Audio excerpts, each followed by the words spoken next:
Salve, amigos ligados na Master TV. Hoje mais uma edição do Fala Comigo. E hoje eu estou aqui em homenagem ao Dia das Mulheres, né, celebrado essa semana.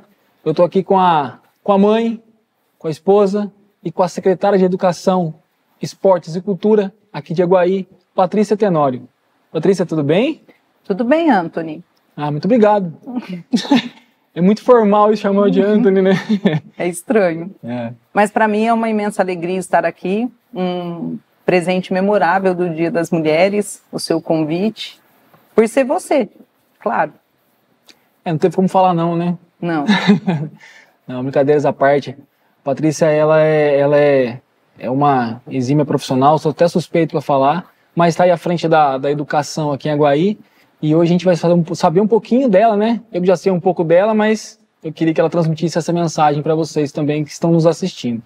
Conta um pouquinho dessa história pra gente, Paty. A minha história? É. Eu nasci em Aguaí, sou aguaiana em todos os sentidos. Tive minha vida todinha estruturada aqui no município, até a faculdade eu fiz aqui. Nasci de uma família simples, mas que me deu muito amor e muito respaldo para que eu chegasse onde eu estou hoje. Meus pais se chamam Rita, José Carlos, tenho mais 2 irmãos, a Carla e o Rodrigo, e eu tenho muito orgulho deles. Iniciei minha trajetória escolar na pré-escola, que é hoje o atual 1º ano, que antigamente a pré-escola não era obrigatória, né? Hoje ela faz parte do ensino fundamental, por isso que hoje nós temos 9 anos no ensino fundamental, então eu iniciei na Escola Padre Geraldo, depois eu estudei no EGLE, onde eu fiz magistério, que dei início à minha formação de professora. Fiz faculdade na faixa, na Faculdade de Aguaí, que infelizmente hoje nós não temos mais. Foi uma turma muito numerosa e de professores exemplares. A maioria dos professores dessa turma estão hoje frente à gestão das escolas da rede municipal de ensino dessa nossa turma. Foi a primeira turma da faculdade e eu tenho muito orgulho. Foram 5 anos de formação. E aí sou professora, mas antes de ser professora eu trabalhei no Varejão das Fábricas, 2 anos e meio. Enfim, aí como minha mãe me deu muito incentivo sempre, meu pai e você, eu fui fazer o concurso da prefeitura, passei, e eu estou na prefeitura há 23 anos. 23 anos.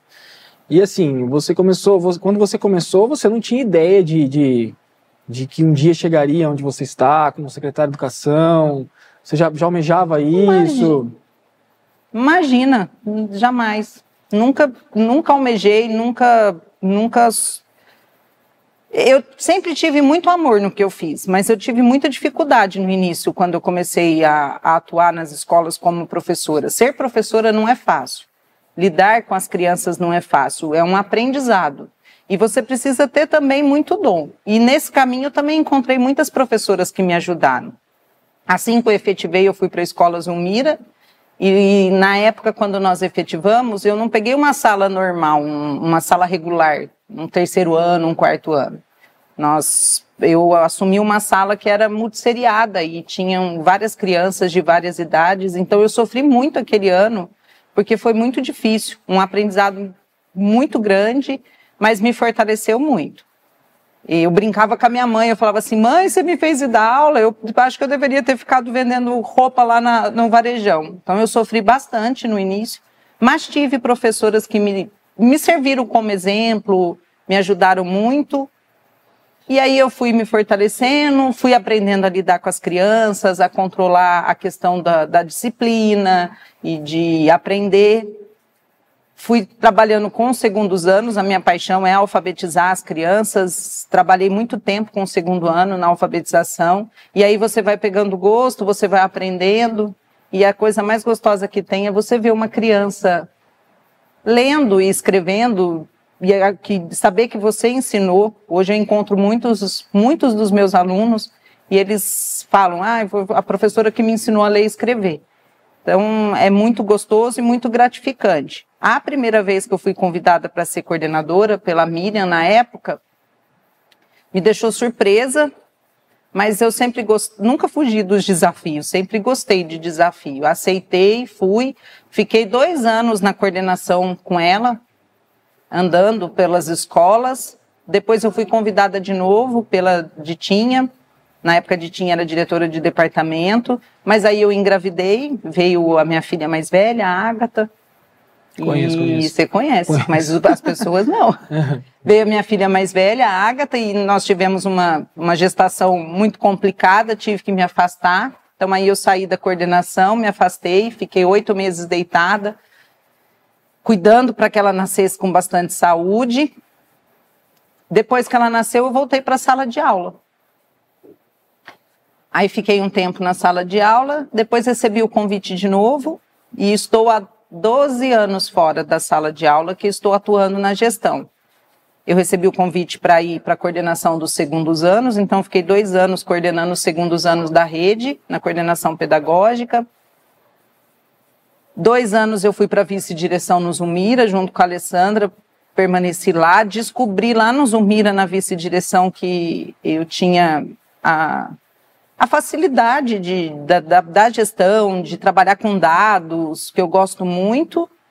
E aí depois veio a candidatura do Alexandre. Eu me lembro que um dia eu fui na casa dele para discutir com ele a questão dos dados da educação e ele me falou a seguinte frase. Falou assim, olha, nenhuma das professoras me procurou para discutir educação, porque do Zumira eu tinha todos os dados das crianças, índice de repetência, aluno...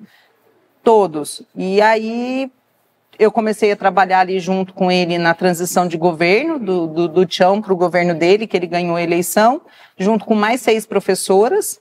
E das 6, elas mesmo que me escolheram para ser a supervisora, aí eu fui para a supervisão e trabalhei 8 anos com o professor Gilberto. Ô, Patrícia, qual que é a principal dificuldade, né? Voltando, você falava sobre professor, né? Sobre dar aula. Há 23 anos não tinha essa facilidade que a gente tem hoje com a internet, certo? Era bem mais... Estava engatinhando ainda. Qual que é a principal dificuldade que hoje vocês encontram em concorrer com a internet? Agora tem essa lei que os alunos não podem mais utilizar celular nas escolas, né? Qual que é a principal dificuldade que vocês encontram hoje? Qual é a dificuldade? A educação, ela não conseguiu ainda acompanhar a evolução da tecnologia. Nós não conseguimos acompanhar de fato como ela aconteceu. Porque as crianças hoje, elas já chegam na escola com muitos conhecimentos, mas também faltam muitas habilidades. E o que é difícil é tornar aquilo que precisa ser desenvolvido nas crianças atrativo. Porque o celular, até para nós adultos, né, a gente fica ali naqueles vídeos curtinhos, são jogos... Então, eles chegam na escola, eles não têm interesse. Eles têm conhecimento, mas eles não sabem lidar com aquele conhecimento. Então, a função da escola hoje vai para além do que deveria ser. Porque a gente precisa ensinar essas crianças a, de repente, até brincar. Brincar, descobrir o próprio corpo. E você precisa tornar isso mais atraente. Na rede municipal, nós trabalhamos com as crianças desde bebês de 6 meses até os alunos de 14 anos, que é da Escola Joaquim Giraldi. Nós atendemos um público que ainda eu acredito muito que o celular não impacta tanto, porque eles já não podiam levar celular para a escola. Uhum. Eles não levam, as crianças pequenas não levam às escolas. Nós nunca foi permitido. No Joaquim, que nós temos os alunos que são adolescentes, que é do Fundamental de Anos Finais, que é a única escola que nós temos hoje, acho que são 503 alunos. Eles também já não podiam levar o celular. Mas a educação, ela tem um papel para além. E o professor usar a tecnologia a favor da aula dele é muito difícil. A tecnologia não é o professor utilizar ela para passar um slide ou usar uma televisão, um computador, porque isso não é complicado. O complicado é você trazer os conceitos de tecnologia e você ensinar os alunos a lidarem com isso. E se nós, professores, ainda não, porque nós somos de uma geração que nós temos dificuldade com isso. Então, como que nós vamos tornar as nossas aulas práticas, as práticas pedagógicas e ensinar com que essas crianças se desenvolvam dentro desse mundo de tecnologia? A rede oferece lá no Joaquim Giraldi, que eu acredito que é uma das alternativas, as aulas de robótica para as crianças. Porque nas aulas de robótica as crianças vão aprendendo a criar, a construir a partir da tecnologia. Porque usar a tecnologia, a tecnologia educacional, que hoje até é obrigatório na Base Nacional Comum Curricular, que determina quais são os conteúdos, as habilidades que as escolas precisam trabalhar, ela traz a questão da tecnologia educacional. Mas para colocá-la em prática é muito difícil. Para poder fazer com que essas práticas venham para a escola, e não é usar simplesmente, porque se eu uso uma tecnologia para fazer uma aula expositiva, eu não estou usando essa tecnologia como ferramenta de aprendizado para aquelas crianças. Não deixa de ser uma aula expositiva. Então é muito difícil e nós ainda temos muitas... Caminhou, mas precisa melhorar muito mais e caminhar muito mais. Acredito que as novas gerações, que nós temos as professoras novas agora que estão assumindo, elas terão mais facilidade nesse sentido. Elas já vêm com a bagagem já construída da digital. A gente vai para um rápido intervalo comercial e daqui a pouco a gente volta.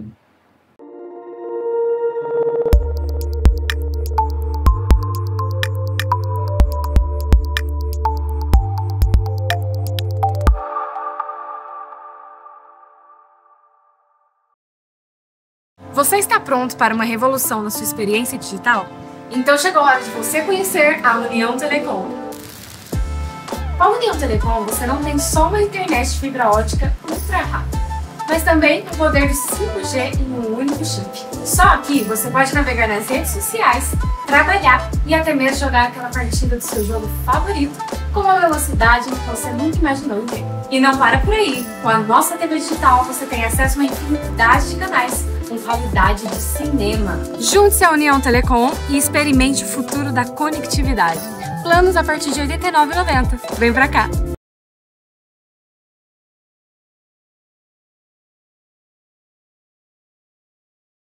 Estamos de volta com Fala Comigo. Hoje eu estou aqui com a Patrícia Tenório, que é secretária municipal de Educação, Esportes e Cultura. Essa pasta que você assumiu, Patrícia, é uma das mais importantes do município hoje, né? Uma das mais importantes. Sabe que ontem, quando você me falou, e à noite eu deitei pensando nisso, às vezes o dia a dia não faz com que a gente perceba a importância grandiosa da pasta, né? A educação é um dos pilares do desenvolvimento do país. Então, às vezes o dia a dia, a correria, faz com que a gente se esqueça um pouquinho da importância de estar à frente, né? De você poder transformar vidas. E são tantos os problemas, porque são muitos funcionários, muitos professores, são muitos alunos, tem o esporte, tem a cultura. Então, os problemas do dia a dia, que são comuns, né? Não tem como não ter com tantas pessoas envolvidas, faz com que a gente, às vezes, até esqueça da importância.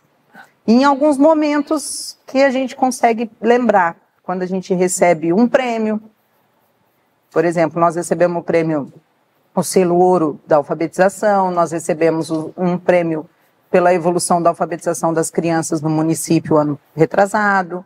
Então, esses momentos fazem com que a gente relembre da importância.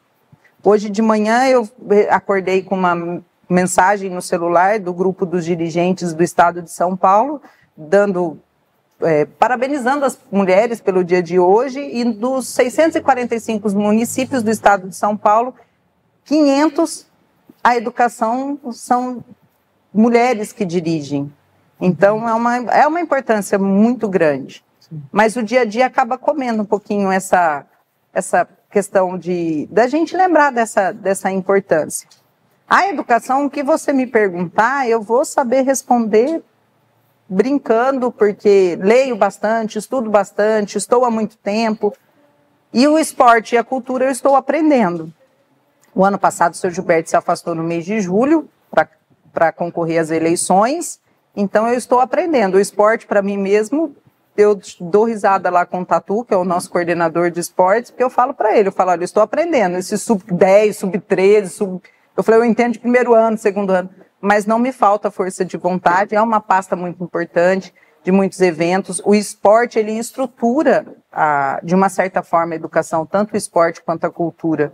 Nós temos as oficinas culturais no município que nos auxiliam muito. As crianças que frequentam as escolinhas do esporte, que frequentam as oficinas culturais, de uma certa forma, são alunos que vão ter um desempenho melhor na educação. Então, é muito importante também a integração dessas 3 áreas. Esses dias, numa reunião, perguntaram para o professor Gilberto, por que você não separa a pasta da educação? É muita coisa. E ele falou, não dá para separar. São pastas que se complementam, e de fato se complementam mesmo. Então, quando eu às vezes passo lá no Celtra, que eu olho as crianças lá, que estão jogando, que estão praticando esportes, muitas vezes são as crianças que se destacam na escola. Então, não dá para tirar uma pasta da outra. Na semana retrasada também eu participei de um evento da Undime, da União dos Dirigentes da Educação do Estado de São Paulo, e lá também eu senti essa importância. Você estar no meio daquelas pessoas que dirigem a educação no Estado de São Paulo. Então, é um desafio muito grande. Nunca, você perguntou se eu sonhava um dia estar onde eu estou, quando o seu Gilberto, ano passado, me chamou, falou, olha, filha, o Alexandre me chamou para ser candidato a prefeito. Aí eu falei, seu Gilberto, eu gosto de estar onde estou. Eu não tenho vontade de ir para o seu lugar. Então é isso. Mas aceitei o desafio, estou gostando, estou crescendo. Ah, que bacana. Qual que foi a principal dificuldade que você encontrou nessa transição, quando você saiu da coordenação, você saiu de professora, foi para coordenação, supervisão, assumir a pasta? Quais foram as dificuldades que você encontrou? Teve uma dificuldade? Você precisou se preparar para isso? Como é que você lidou com essa situação? Quais são as dificuldades? A maior dificuldade é você gerenciar as pessoas. É uma pasta... na coordenação, por exemplo, você tem que, além de cuidar das crianças, você precisa cuidar das professoras. Você cuidar da parte pedagógica. E o cuidar das pessoas, você gerenciar as pessoas é a parte mais difícil. Até porque são seres humanos, são diferentes, cada um tem que ser tratado de um jeito. Hoje, até na educação, se você me perguntasse hoje, qual é a maior dificuldade na educação hoje, a maior dificuldade hoje para a gente, para mim, é lidar com os diferentes. É a questão da inclusão. Então, o tempo todo a gente precisa estar olhando para o professor como único, que os professores não são todos iguais, é você estar olhando para os funcionários que eles não são todos iguais, e você olhar para essas crianças e entender que elas não são todas iguais. Na nossa época, uma professora preparava a aula para todos os alunos da mesma forma. Usava o mesmo caderno de um ano para o outro. Hoje, não mais. Hoje, você precisa olhar para cada criança de uma forma diferente. É muito difícil ser professor hoje. Ela precisa entender de desenvolvimento. E o mais difícil para mim, em qualquer uma das situações que eu já vivi, em qualquer cargo que eu já estive, mesmo na sala de aula, é a questão de você olhar para cada um da forma como precisa ser olhado. O município de Aguaí, a maior dificuldade nossa hoje é você fazer com que as crianças que estão numa situação de vulnerabilidade, ou as crianças negras, as crianças... você fazer com que o aprendizado desses alunos melhore. Então, os nossos indicadores nesse sentido, eles não são bons, porque nós não conseguimos ainda melhorar. Então, nós estamos engatinhando e tentando olhar para a educação por esse lado. É o maior desafio. Eu não duvido. E como que você consegue, a gente falava sobre isso ontem também, separar a Patrícia mãe, a Patrícia esposa, a Patrícia profissional? Como que você consegue lidar com isso? Ou você não consegue, a vida que segue, como é que funciona? Eu tenho uma facilidade. Eu descobri que eu tinha depois que eu assumi lá a secretaria. Quando eu saio da secretaria, eu não penso muito lá. A não ser que eu tenha um problema que tenha ficado muito grave para trás. Então, eu acredito que isso ajude muito. E o que me ajuda muito a questão de manter a vida da Patrícia, 3 pessoas, 3 tipos de mulheres, é a ajuda que eu tenho no dia a dia. A ajuda do meu pai e da minha mãe, que nos ajuda com as crianças. É você, que é muito compreensivo. Se falar para mim assim, olha, você chegou onde você está, quais são as razões? As razões são essas. Eu cheguei onde eu estou porque eu tive um pai e uma mãe que... Eu tenho um pai e uma mãe que me ajuda muito, tenho você, que é meu ponto de apoio, que me ajuda a separar esses momentos, mas é fácil? Não é. Não é fácil e tem hora que a gente vai deitar pensando assim, eu deixei a desejar hoje com meu filho, eu deixei a desejar com a minha filha, eu deixei a desejar com meu marido, porque é casa, é marido, e ainda temos as coisas da igreja. E ainda me falta tempo para arrumar um pouquinho para cuidar de mim.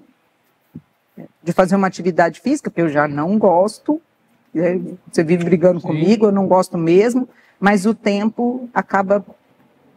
E você acha que hoje, com uma mulher, né, de uns anos para cá, saindo mais para ter uma vida independente, vamos dizer assim, uma vida que a própria mulher buscou esse espaço, né?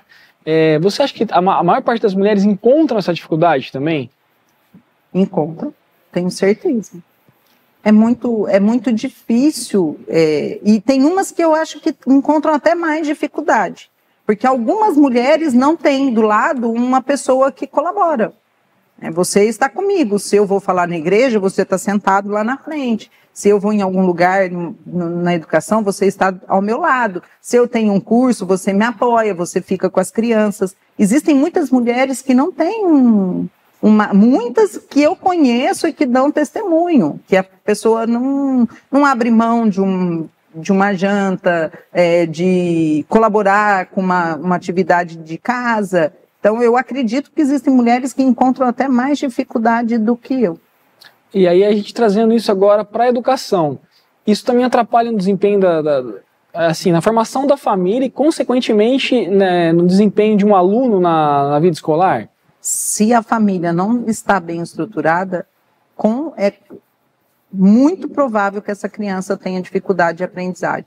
Os nossos alunos que encontram maiores dificuldades hoje é a questão da família desestruturada. E eu não estou dizendo a família desestruturada no sentido de que às vezes ele tem só a mãe.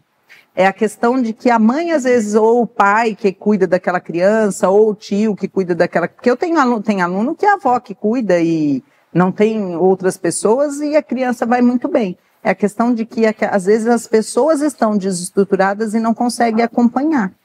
Então, eu tenho histórias de alunos que a mãe trabalha e, às vezes, fica na rua. Então, é bem complexo. E isso vai refletir lá na escola. A escola, antigamente, não tinha todas as crianças dentro dela. Se você estudou, você lembra tão bem quanto eu. Nós conhecíamos todos os alunos que estavam numa sala de aula. Hoje, não. Hoje, todas as crianças estão dentro da escola obrigatoriamente. Então, nós lidamos com as mais diversas histórias tristes, famílias... É nesse sentido, reflete e muito. O aluno que tem dificuldade de aprendizagem, normalmente, é a base familiar que não traz essa... Assim, a gente conversa muito sobre isso, né? A Patrícia sempre traz assim, algumas informações do que acontece no dia a dia. Então, realmente, torna-se um pouco preocupante, né? Pelo fato de as famílias não prepararem as crianças para ter essa vida tranquila na escola, né? Isso daí também acaba atrapalhando com os profissionais de educação e tudo mais, né? Eles levam, né, com eles. Aquilo que eles vivenciam dentro de casa acabam levando para a escola. Às vezes são crianças tristes, crianças apáticas. É claro que não estou dizendo que é uma regra. Nós temos crianças que as famílias são exemplares, mas que alguma coisa tem... ou um distúrbio de aprendizagem, alguma coisa que a família apoia, tudo. Mas normalmente a criança... reflete e reflete muito. Por isso que existem as leis hoje, né? Que a escola precisa ofertar psicólogo educacional, tem que ter assistente social. Então, nós temos assistente social que vai até as casas, que vai ver de perto o que está acontecendo com os nossos alunos, porque é necessário acompanhar, para a gente poder entender e poder intervir com esse aluno. Normalmente faz os encaminhamentos que é necessários. Então, é muito complexo. A educação hoje é muito complexa. Hoje não dá para falar que você vai entrar na escola, um professor vai entrar na sala de aula e ele vai dar só a aula dele. Não dá. O professor, elas brincam e com razão. Tem que ser, às vezes, psicólogo, fonoaudiólogo, tem que ser mãe, tem que ser pai, tem que colaborar. É muito... são crianças... Aí cai naquilo de novo. É a questão de você lidar com cada um da forma como cada um... O professor, na época que você se formou, né, você falou que fez magistério, depois foi para a faculdade. Existe hoje magistério ainda ou não? Não existe mais magistério. Como é que é a formação do professor hoje? A formação inicial do professor hoje, ela está bem... existem vários estudos, discussões sobre isso, porque ela está um pouco precária no sentido da prática. Com a pedagogia, o professor aprende muito a teoria, né? O estudante de pedagogia, ele aprende muita teoria, mas a prática fica um pouco a desejar. E a gente só vai descobrir se realmente gosta de escola dando aula. O Cortella diz que você dizer, eu amo criança, eu vou ser professora porque eu amo criança. Nós gostarmos de uma criança, de um sobrinho que é cheirosinho, que é limpinho, é uma coisa. Você entrar numa sala de aula que você vai ter a criança, que o nariz está escorrendo, a criança que está, às vezes, com o pezinho sujo, aquela criança que é um pouco indisciplinada, que já não tem dentro de casa. Então, aí que a gente descobre se, de fato, a gente ama a educação. Então, a pedagogia, ela tem o estágio obrigatório, mas não é como na época do magistério. No magistério, nós tínhamos as disciplinas que faziam com que a gente aprendesse a dar aula e nós precisávamos ir até as salas de aula e aplicar aquilo. Então, nós tínhamos as famosas regências, que a professora do magistério ia junto, até a dona Márcia Bugarelli, que é uma das professoras aí que formou quantas professoras do município no magistério. Então, hoje não tem mais e acredito que faz muita falta. Muito bem, a gente vai para mais um intervalo comercial e daqui a pouco a gente volta.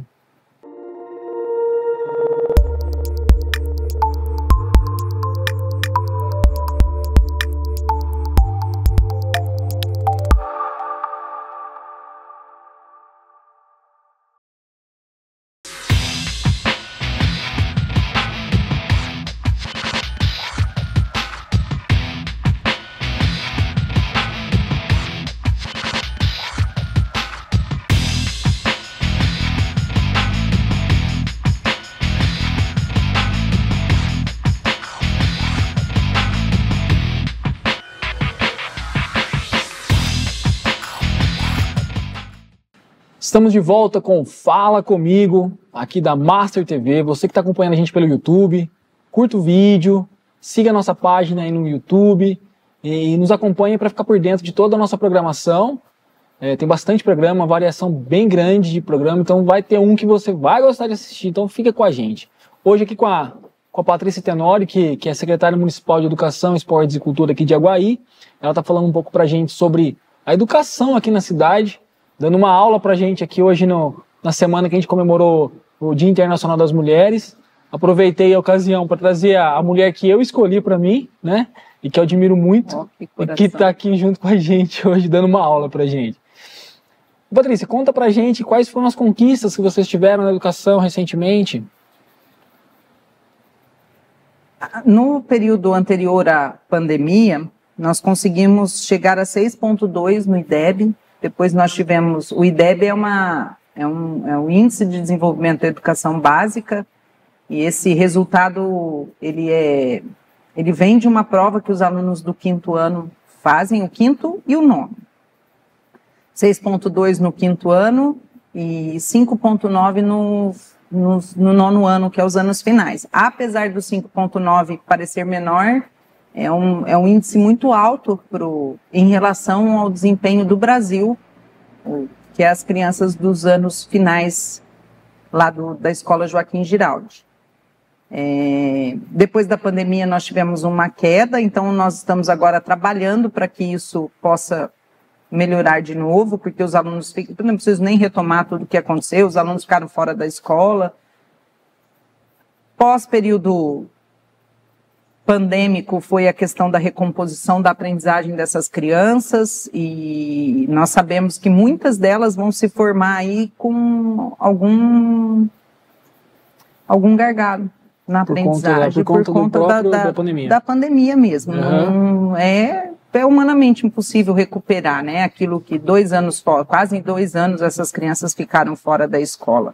Alunos que estavam em processo de alfabetização nem se fala. Os alunos que estavam, por exemplo, num 6º, 7º ano, que é a base aí para formar essas crianças para o ensino médio, então nós sabemos que eles carregaram isso e vão carregar. Nós temos a nossa filha que passou por isso, a gente sabe o tanto que ela sofreu com a questão da matemática, porque precisa estar junto, está vivenciando. Então nós estamos nesse processo de recuperar, nós já tivemos, conforme eu disse, o ano retrasado, uma evolução na alfabetização. Hoje existe o Compromisso Nacional Criança Alfabetizada. O MEC tem trabalhado muito com relação à alfabetização das crianças. O Brasil tem retomado, então tem um movimento muito forte com relação à alfabetização.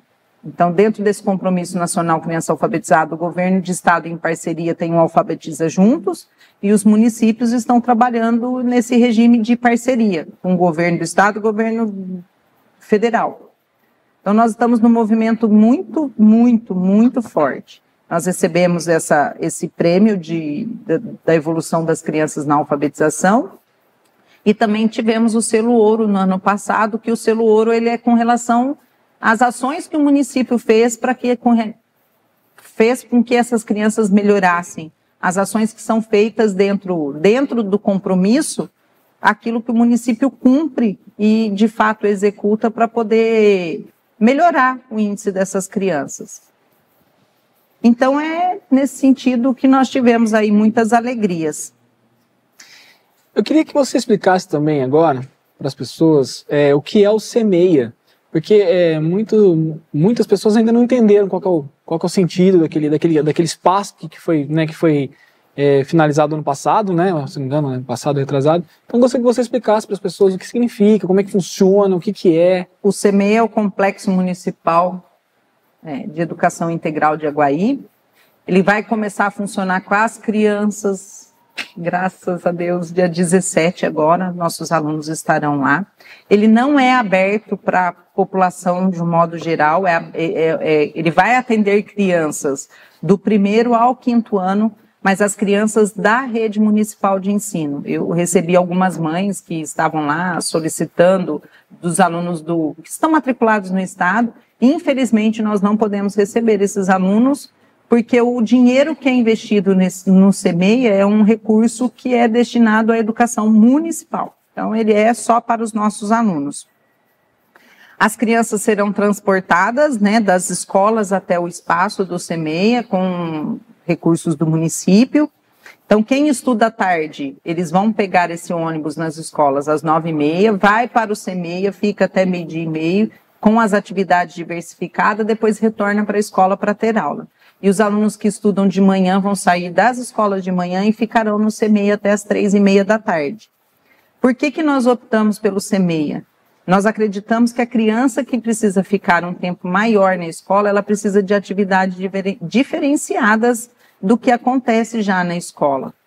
Então lá eles vão ter atividades culturais, projetos, atividades físicas, cricket, estamos estruturando para o judô e para lá também. E nesse CEMEIA nós temos um parceiro, que é o Instituto Alicerce, que tem um termo de colaboração com a gente. A capacidade de atendimento é até 400 alunos, mas no início agora nós estamos indo um pouquinho mais devagar para ver como vai funcionar, tudo certinho, se vai dar certo. E Aí entra bem, então, agora essa parte que a gente estava falando sobre educação, esportes e cultura. Então vai ser tudo centralizado ali, então é importante também você ter todo o conhecimento da pasta para poder... Exato. Um dos investimentos hoje no Brasil, tem até um programa, né? Programa de Educação Integral do governo federal, e aí tem algumas...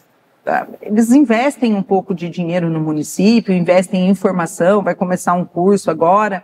Então, também é um dos pilares da educação no Brasil, é aumentar a questão dos alunos no período integral. Então, o período integral, o que que é?